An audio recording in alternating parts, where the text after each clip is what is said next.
Over the radar. Roger, go over the radar. Tom, this is how you. We'll go here. Minus 150.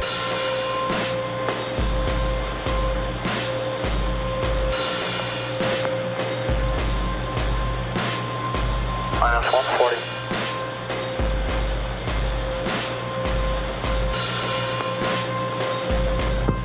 S4B, fuel vent closed and fuel tank pre-pressurized. Roger, fuel pre-press. S2, fuel pre-press. Roger, S2.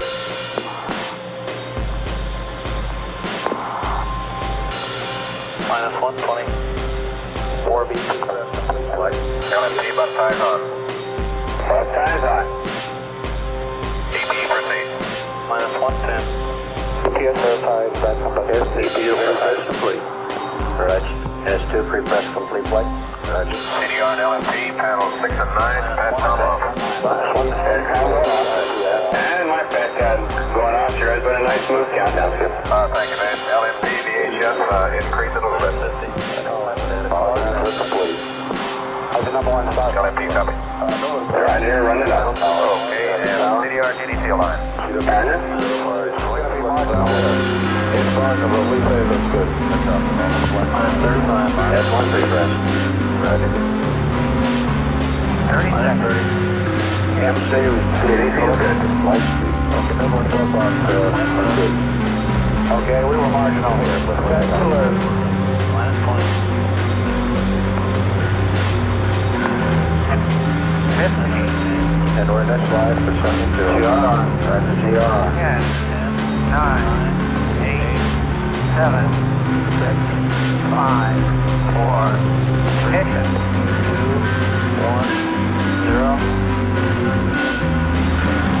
Lift off. Clock start flight, Roger. Let's go, all engines, Roger. That's all. Power. Roger, we got a roll program. Flight pilot, Roger, all three. Roger, Cola, 00, decimal 624. Say again. 1332, colon 00, decimal 124. One seat down. How you tell? Roger, roll complete and system program. Roger, roll, Roger, fix. Stand by for 1 Bravo. Mark, 1 Bravo. 1 Bravo. Go, Ringo. Lift off. 1 078. Roger, ZS the same. The ZS the same. Dynamic. Okay. Roger, how you go? 1, 3. Oh, Houston, you're good at 1 minute. 4, 3. Standing by now for Horizon in the upper part of our window now, boy. It's really a beauty. Derek. Roger, sounds good, Jack. Standing by now for single engine Presta Miko call up by Capcom Terry Hart. 7 minutes 25 seconds. Columbia now 60 nautical miles in altitude, 505 nautical miles downrange. Columbia, Houston, single engine press to Miko. Single engine press. 7 minutes 38 seconds. That report says that Loudman for Columbia, Houston, we recommend you secure APU 3. Over. Okay, shut down APU 3. that was Capcom Terry Hart telling the crew to shut down APU 3. The single engine Presta Miko call says that the crew can achieve normal engine cutoff targets even if 2 engines go out. 8 minutes 4 seconds. Columbia now 59 nautical miles in altitude, 630 nautical miles downrange. G-forces building for Lousman Fullerton coming up to 3 Gs.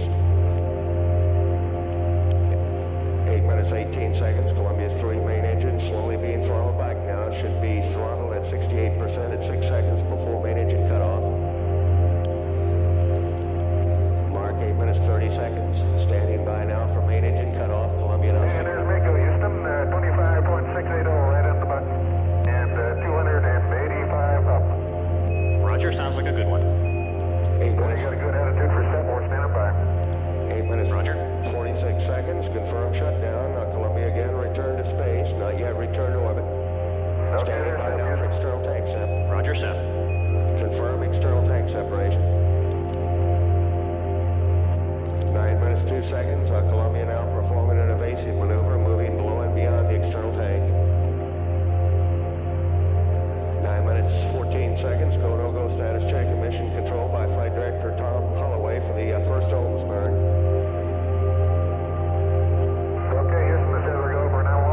is Shuttle Control Houston, 12 minutes mission elapsed time. Prop reports cut off on the first ohms burn. We have loss of signal now with Columbia through Bermuda. The next station to acquire will be Madrid. 12 minutes 25 seconds. We expect Madrid acquisition in about 6.5 minutes. This is Shuttle Control Houston, 15 minutes 24 seconds mission elapsed time. Flight Dynamics Officer Ron Epps reports the following results for the first ohms burn. Time of ignition, 10 minutes 33 seconds mission elapsed time. Delta V, 153 feet per second. Burn duration, 1 minute 27 seconds. Resulting apogee, 130 nautical miles. Resulting perigee, 46 nautical miles. At 15 minutes 58 seconds mission elapsed time, this is Shuttle Control Houston.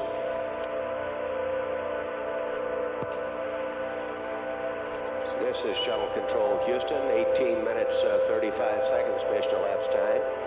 Standing by now for reacquisition of signal with Columbia through Madrid.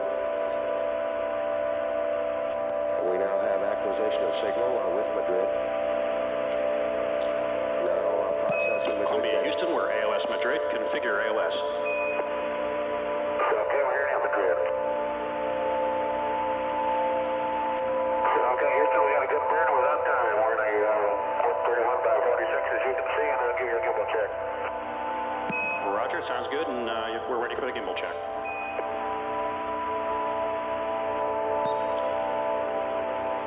19 minutes 33 seconds. That was Commander Jack Ralph reporting a good ohms 1 burn.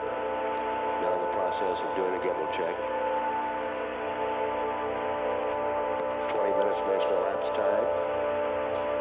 About 3.5. The secondaries are looking good here. The primaries are coming at you, and I want you to take a look at our solution for ohms 2. Roger, Columbia, we'll do that.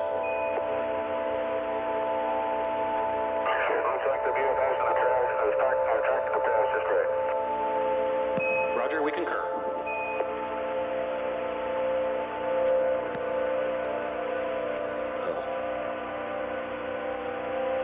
Shuttle Control Houston, 20 minutes 55 seconds mission elapsed time. About 2.5 minutes remaining on this pass through Madrid. Columbia, Houston, the targets look good to us. Your nav is good, and the TVC is good. You're go for ohms 2. Okay, go for ohms 2. We're on the initiator maneuver now. Roger. The external tank doors have been closed as scheduled. That was Capcom Terry Hardcore passing along to Jack Losman, Gordon, and Fullerton. A go for the second ohms burn. Giving a go for the second ohms burn.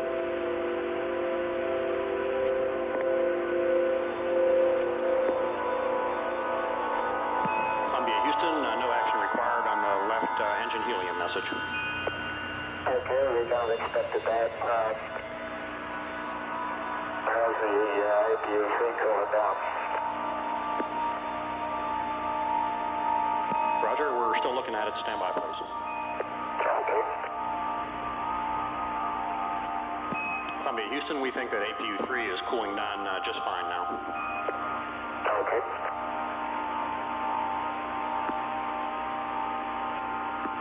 Columbia, Houston, we have 20 seconds left here at Madrid. Configure LOS, and we'll see you at Indian Ocean at about tick minus 5.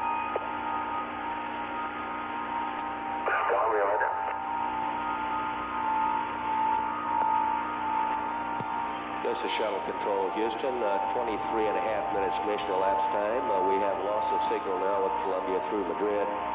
The next station to acquire will be Indian Ocean Station in approximately 12.5 minutes. Meanwhile, we will report that the APU number 3 was secured following single engine press to MECO purely as a precautionary shutdown. The consideration is that there are 3 good APUs on board, and this shutdown should have no mission impact. Shuttle Control Houston, 24 minutes, 42 seconds mission elapsed time. We've been provided the maximum heart rates for the crew at liftoff. They read as follows.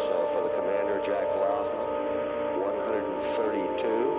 And for the pilot, Gordon Thornton, 92. We repeat, those were the maximum heart rates at liftoff.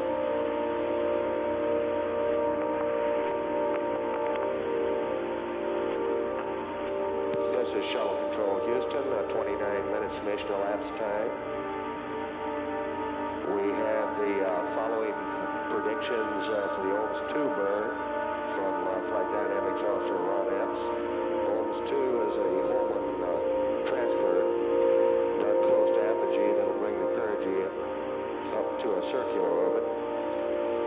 The predicted OMS 2 burn results are as follows. Time of ignition, 40 minutes, 50 seconds mission elapsed time. Delta V of 152 feet per second. Duration, 1 minute and 32 seconds. OMS 2 should result in a circular orbit of 130 nautical miles by 130 nautical miles. We're at 30 minutes mission elapsed time now. Three major events must occur in the next few hours for Loughman and Fullerton aboard Columbia to stay on orbit. First, the onboard computer system must be reloaded from Ops 1 to Ops 2. This is needed to align the inertial platforms. Also, one computer will be loaded with Ops 3, the entry program, and put to sleep, taken offline. Second, the payload bay doors must be opened to provide cooling through the radiators to Columbia.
was a wedge, approximately 30 to 40 degrees, and extending up to the weight boost protector.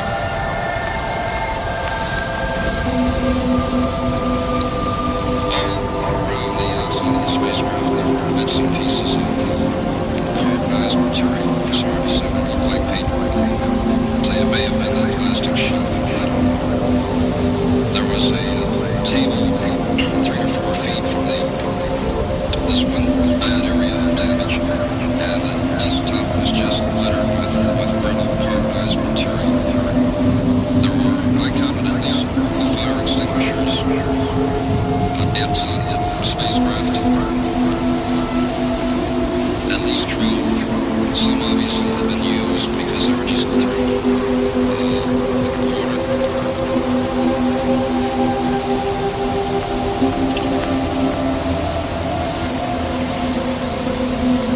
Well, they were upright and mounted, upright and mounted where you would expect them to be in a facility like that. Others obviously had been used. You could tell from the way the nozzles had pulled out of their restraining hooks and then later just thrown over a corner. I don't know if all were used or not, but some obviously had.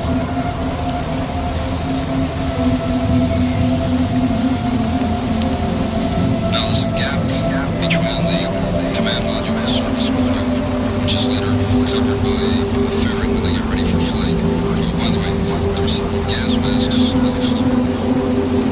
just dropped. There were also approximately a half dozen of these very thin transport rubber gloves at the time that surgeons required them to wear tight, thin rubber gloves. These were thrown on the floor also, kicked over. So, again, I couldn't find out who had used them. They obviously had been used in handling something that was dirty and covered with ash. There was also an asbestos jacket thrown over a guardrail running out of the service room.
4200. Houston, you're a go for landing, over. Roger, understand. Go for landing. 3,000 feet. Stop alarm.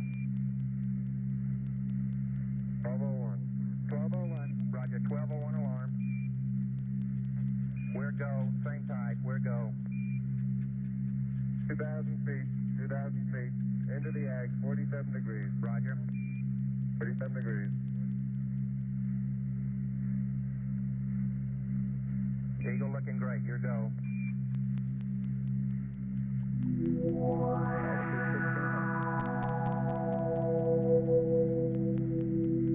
1,400 feet, still looking very good. Roger, 1202, we copy it. 35 degrees. 35 degrees. 750, coming down to 23. 700 feet, 21 down. 33 degrees. 100 feet, down at 19.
75 feet.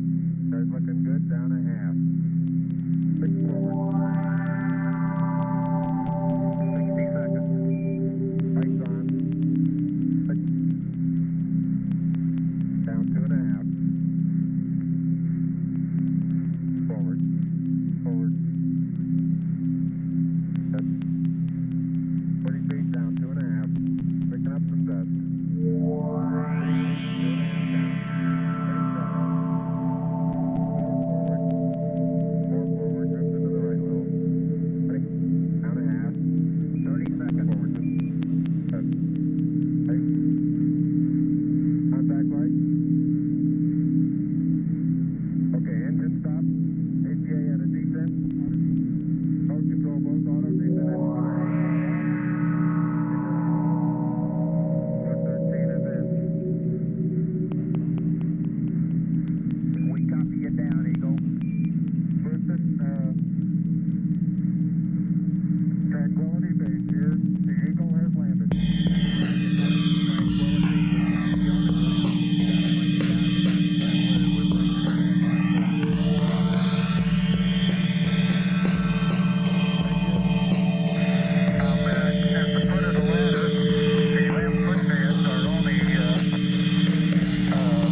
proceed. And the hookup of the bio. Yes, sir. It's going very well. We'll be ready for the pressure change over with the NASA test director and the orbiter test conductor, and quipped about the fact that we were launching an hour late, that we could launch on time if we just moved the clock back 1 hour. Everything is going very smoothly. We have just had confirmation from the Mission Control Center in Houston that they did receive the simulated first motion signal, which was sent from the Kennedy Space Center. That signal is what indicates that the solid rocket boosters have actually lifted off of the pad. Everything going smoothly in the countdown. T-minus 1 hour, 48 minutes, 55 seconds, and counting. This is shuttle launch control. Go ahead. 130306, complete. Copy. RTC. Go ahead. You about ready for north morning volume, John? Be just a second. Okay. OTC, go ahead. Yes, sir. We're going to do the pressure integrity checks this time. Okay, copy. This is shuttle launch control at T-minus 1 hour, 44 minutes, and counting. The flight crew has completed most of their entry procedure. The seat heights have been adjusted, as well as the rudder pedal. The injection seat safety pins have been removed and placed in a special pocket in the commander and pilot space suits. Many of the communication checks have been conducted, and at the present time, they are conducting a pressure suit integrity check. During this time, the crewmen will hold their breath and verify that no leaks occur around the face barrier. They'll adjust the suit controller to the closed position to verify the suit integrity and depressurize the suit. Everything going very smoothly in the countdown at this point, expecting a launch at 11 a.m. Eastern Standard Time. The countdown is T-minus 1 hour, 43 minutes, and counting. This is shuttle launch control. Yes, go ahead. Pressure safety checks were good, and we're picking up set 288, final checklist. Copy. This is NCD on 232 and Air Grand 1, present time 0936, count clock is T-minus 1 hour, 40 minutes, count. We do have 2 plane holds, 1 at 20 for 10 minutes, 1 at 9 for 10 minutes. What? GCS, we're going to run the seats for a second. Go ahead. This is shuttle launch control at T-minus 1 hour, 36 minutes, and counting. Countdown is going very smoothly.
we see that, Jack, and it looks good to us. And I'm resetting the caution warning. What do you think about starting the auto fuel cell purge test? Roger, Columbia, your go for the fuel cell auto purge test. Terry, when we put the did an auto reset to SM after powering up the pilot, we got a Spec 91 OBC status message. We haven't chased it yet. It doesn't sound too serious. Would you have a look at it? Roger, we'll do that and we'll advise you over the states. And our arm looks comfortable. All the joints are 65 degrees except one of them there was 62. Roger, we copy, and CRT is yours again. We'll get the SM variable down list stateside. We have about 50 seconds left here at Hawaii, and Buckhorn is next in 5 minutes. Okay.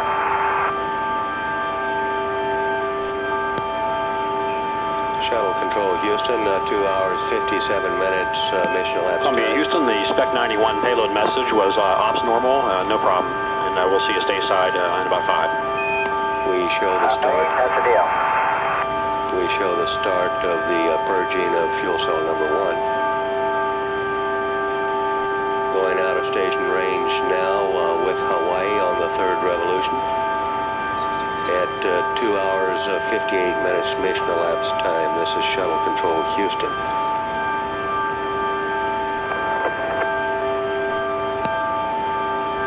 This is Shuttle Control Houston, 2 hours, 59 minutes mission elapsed time, about 3 minutes away now from reacquiring Columbia over the States. The shutdown of APU, or Auxiliary Power Unit number 3, during the powered phase of flight at the request of the Mission Control Center was strictly a precautionary measure in response to overheating. Although analysis is not complete, the problem is believed to have been due to a freeze-up in the water spray boiler, an ascent peculiar problem. We'd also seen similar problems in STS-1 and 2. The APU is fully expected to perform properly for entry. We're at 3 hours mission elapsed time. This is Shuttle Control Houston. Shuttle Control Houston, 3 hours. Columbia, Houston, AOS Buckhorn. Terry, you're loud and clear, Buckhorn. Roger, you're loud and clear, Gordo, and we have a couple switches to clean up on R1 and R2 there sometime during the stateside pass, if you could float on over that direction. Okay, I'm right there now. Why don't you shoot? Okay, the first one we noticed during prior flight that Cryo O2 Tank 3 heater Alpha 1 current sensor tripped, even though the heater was not on. And when you go to power up 3, we think that will still be indicating a trip. So we'd like you at this time to reset Cryo O2 Tank Heater 3. Okay, Cryo O2 Tank 3 heater has been reset. Got any more? Yes, we do. That fixed that problem, Gordo. We're ops normal now on cryos. And the other one concerns MPS TVC ISO number 3. Since you shut down the APU during powered flight there, we didn't get a chance to close that ISO. So at this time, if you would take hydraulic circ pump number 3 to on, and then close MPS TVC. So you dropped out. Are you still there? Roger, how do you copy? A little drop out. Got you now. Roger, and did you copy the first about MPS TVC ISO? And, looks like the fuel cell purge happened in Houston, although the numbers were a little difficult to follow. I'd like you to take a look at it and see what you think. Roger, we'll be doing that, Jack. Hey, I need you to say again on the MPS TVC ISO valve number 3, are we going to start the circ pump and close it or something like that?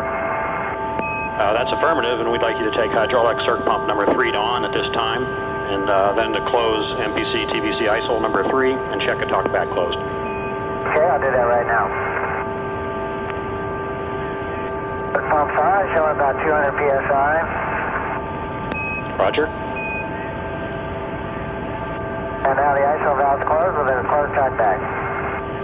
Roger, you're go to turn the circ pump 3 to off. Pump 3 is off.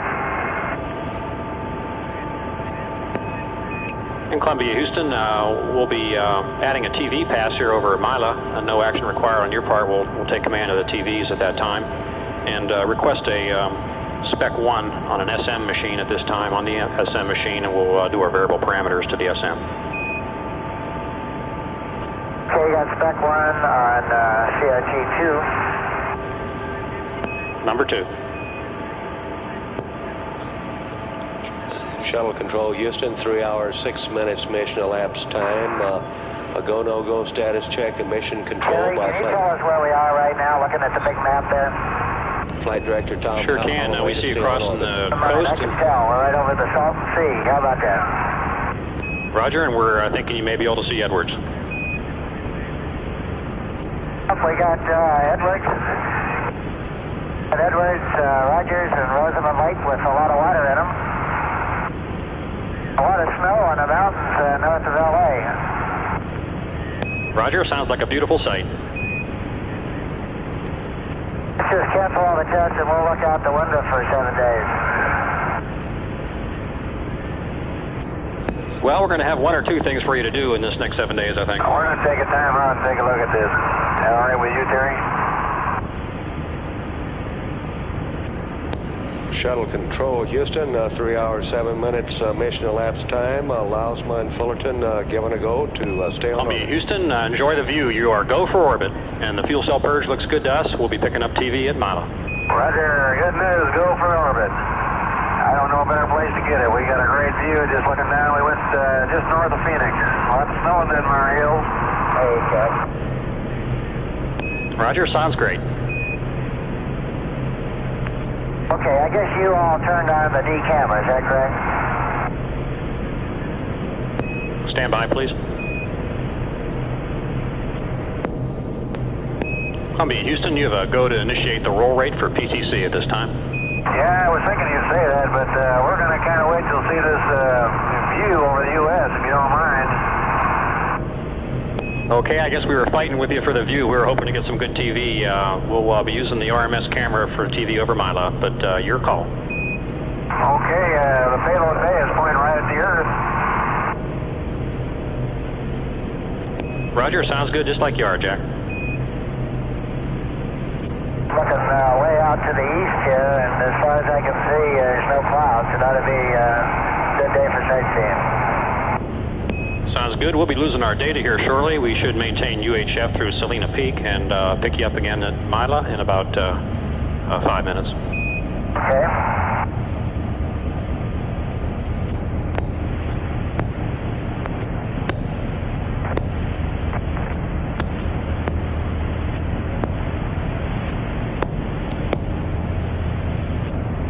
Columbia, Houston, we have a beautiful view from camera Delta at this time, looking back through the tail section, and we see United States down there. Okay, what are we over right now, Terry? Roger, we're just coming up ALS at Mila, and you're, I'd say, a little bit south and somewhat to the west of Chicago, maybe a couple hundred miles south of Chicago. Yeah, we got Lake Michigan and the state of Michigan up there, and looks like they got some snow up there and ice on the lake. That was Commander Jack Lausma describing his home state of Michigan. We're at 3 hours, 12 minutes mission elapsed time. Well, I have to say hello to all my home state folks and relatives back in Michigan. I think most of them are down watching the launch, but here we are. It looks like it's a little chilly in Michigan today. Well, I'm sure they appreciate hearing from you. Columbia, Houston, we have a spectacular view of the East Coast. That was Capcom Terry Hart talking to the crew of Columbia. We're at 3 hours, 15 minutes mission elapsed time. Columbia, Houston. We hate to interrupt your sightseeing, but we'd like to talk to you about 2 or 3 things here in the last 5 minutes of this pass here through Bermuda. Columbia, Houston, how do you copy? How do you read? Columbia, you're loud and clear. How are we? Heard you all right, I think. I don't know why you lost us there. Go ahead with your comments, though. Roger. First out, after you do the Star Tracker activation, we'd like you to go ahead and select the Star Tracker mode, and we might pick up some stars of opportunity a little later before we do the IMU align. Okay, we'll do that. Next item on the payload lighting, we'd recommend you leave the lights on pretty much unless the checklist has you turning them off sometime during the cap. But if you do need to turn them off, you'll need to wait at least 10 minutes before turning them back on. That's the hot start time, and it may take 2 to 5 minutes before they actually come on. Over. Okay, you're recommending we leave them on, and even through the daylight? Roger, Columbia, as required, and if during the in the cap somewhere they recommend you to turn them off, you can go ahead and do that at that time. Okay, we'll put them off for now and turn the line at sunset, which won't be long, I guess. And Houston, we just initiated PTC. How's it look? Standby 1, we'll take a look. Roger, the PTC looks good to us, and concerning the fuel cell.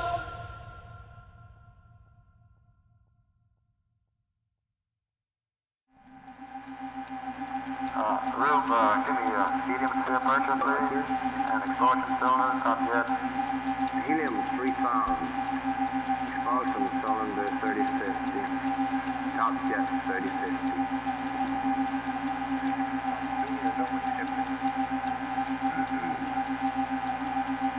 Calibrator on? X minus 10. Calibrator on? Did you finish topping, Tommy? Roger.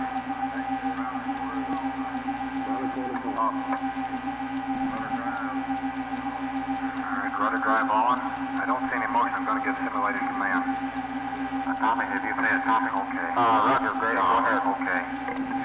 Roll. Okay. Rudder drive on. Yeah.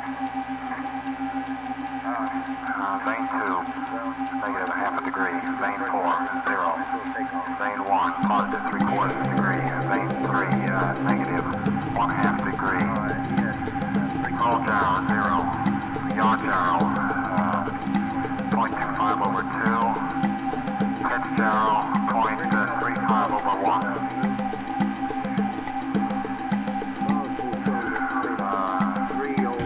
Stabilize platform gyros, okay. About 3050. Alright, you want this 15 seconds thing again? Alright,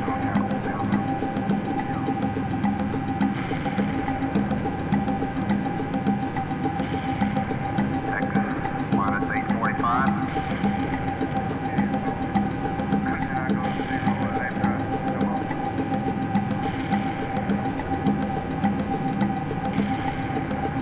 X minus 830.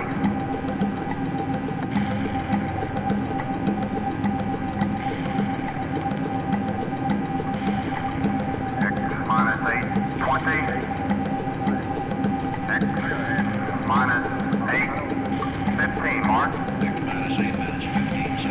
X minus 8:10, Mark. Calibrator off, pre-flight calibrator 0%. Calibrator off, 0% on the jump. Altometer recording on. X minus 8.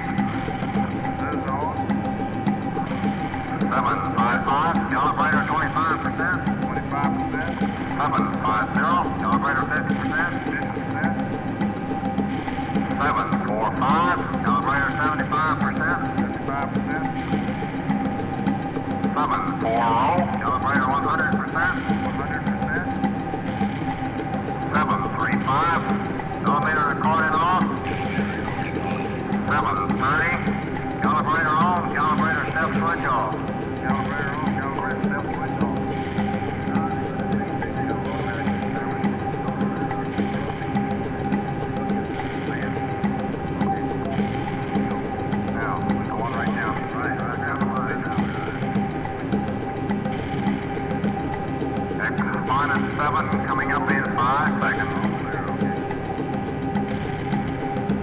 -7. Command receivers number 1 and number 2 on. Command receivers number 1 and number 2 on.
20 meters now. The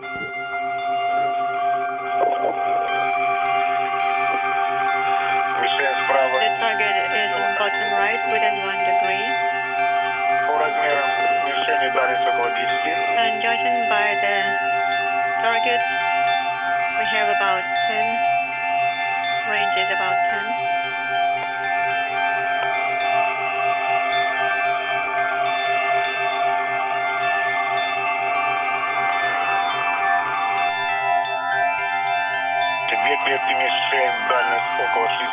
Range is about 6.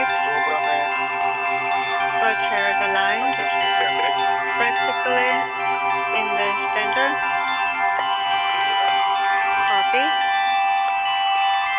And you see very clearly the docking target on the Rasyet module, pretty much right on line with the docking port of the module. And we're standing by for contact and capture. Everything is fine. Crosshairs are aligned within 1 degree in the center. Everything is stable. Range to the target about 2 meters.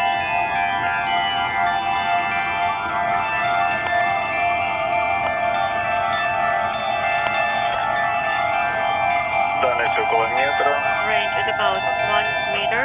Crosshairs aligned. The target is almost in the center. Expecting contact.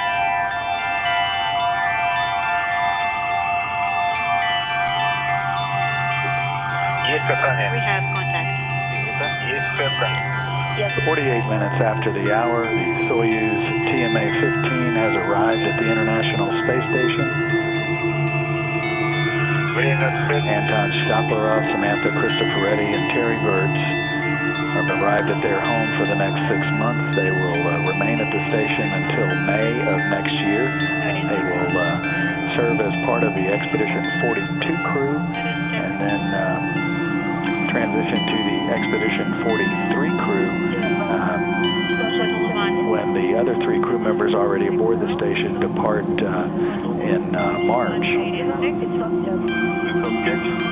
Propellant 505. So the TMA-15 launched a docking profile 5 hours and 48 minutes roughly from the time of launch at the Baikonur Cosmodrome to a rendezvous and docking with the space station high above the central Pacific as the orbiting complex approaches the coast of Ecuador, tracking northeasterly, circling the Earth every 92 minutes. So a new vehicle has arrived. The hooks and latches will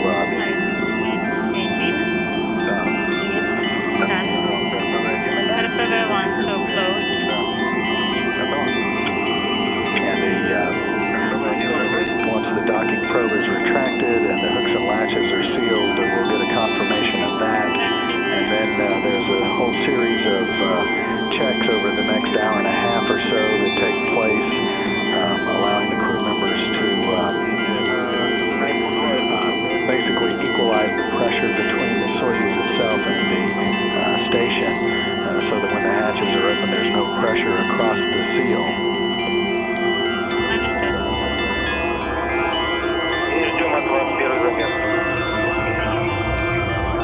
And we are waiting for the first measurement. So we just refined our actual confirmation of the docking at 8:49 p.m., not 8:48. So the docking time. We're getting some separate words here, so we'll stand by on the actual formal docking time. 830. Pressure is below 803.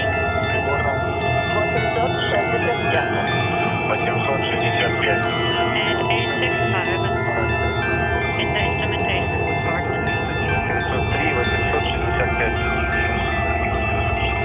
Moscow, did you copy? Yes, we copied. 830, 803, 865. 548, 30, 30.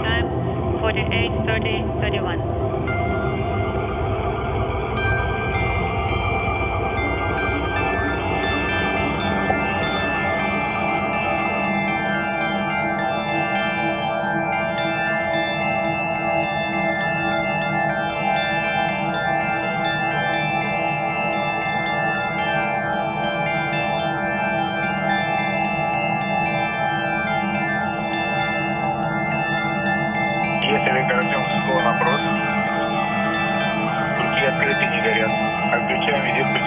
Open indicator is not illuminated.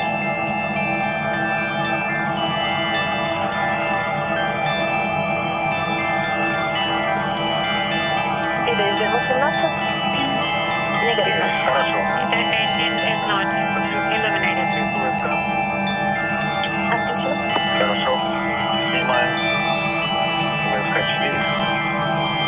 VSK 4 off.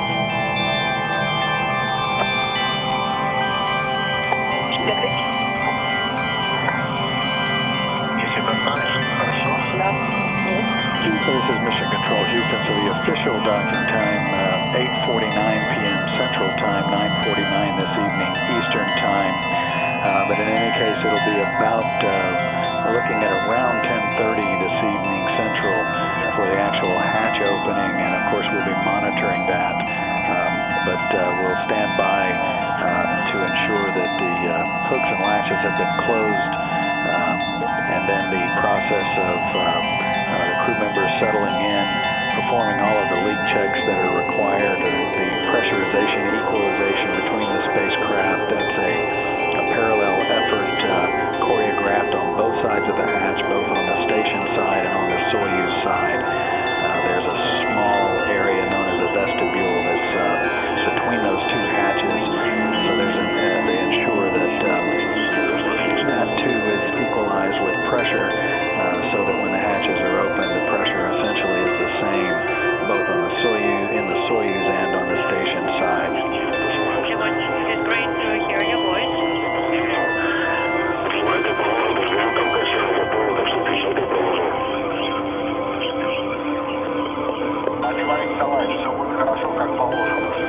Inaudible. Thank you. And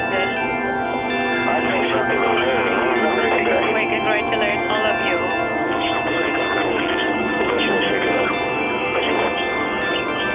Good luck to you and all the best. Thank you. Thank you. We'll do exactly as we agreed to before.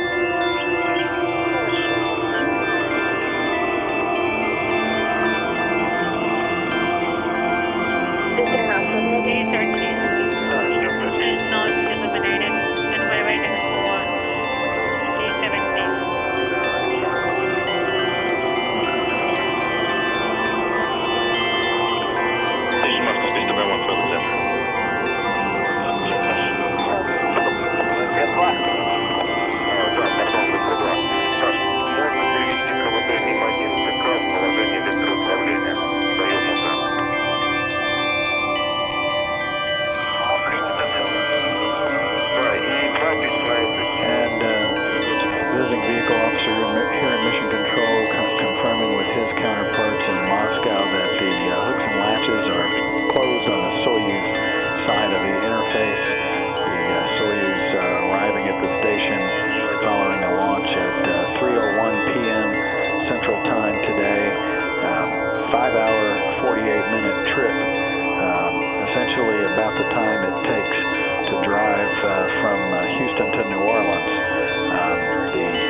Representing the European Space Agency. She's a first-time flyer, so no longer is she a rookie arriving at the station. She is the 216th person to arrive at the station, individual, when she crosses the hatch after hatch opening. And Anton Shkaplerov, the TMA-15M commander, on his second voyage into space. He'll serve as a flight engineer aboard the station for expeditions 42 and 43. prepare to off. Done. So it was a smooth launch, rendezvous, and docking of the Soyuz spacecraft to the International Space Station. And again, the 5-hour, 48-minute trip ended with docking at 8:49 p.m. Central Time, 9:49 this evening Eastern Time. Cover the valve is in the electrical control. Moscow. And we do now have confirmation that the hooks are closed on the station side of the interface, the MRM-1 or Rasyet module. So the Soyuz is confirmed attached properly to the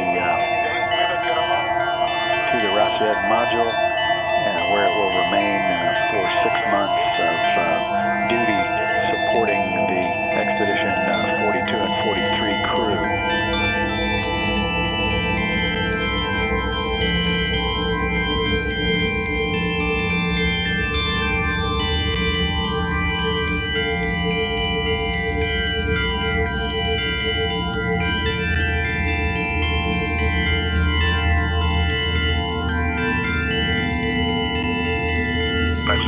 So now that the Soyuz has arrived, we'll take a time out of our coverage, but we will be back on the air at 10 p.m. Central, 11 tonight Eastern Time, with our launch, our hatch opening and welcome ceremony coverage. So be sure to join us once again for that, again at 10 o'clock tonight for the expected hatch opening and welcome ceremony to begin about 10:30 this evening Central Time. This is Mission Control Houston.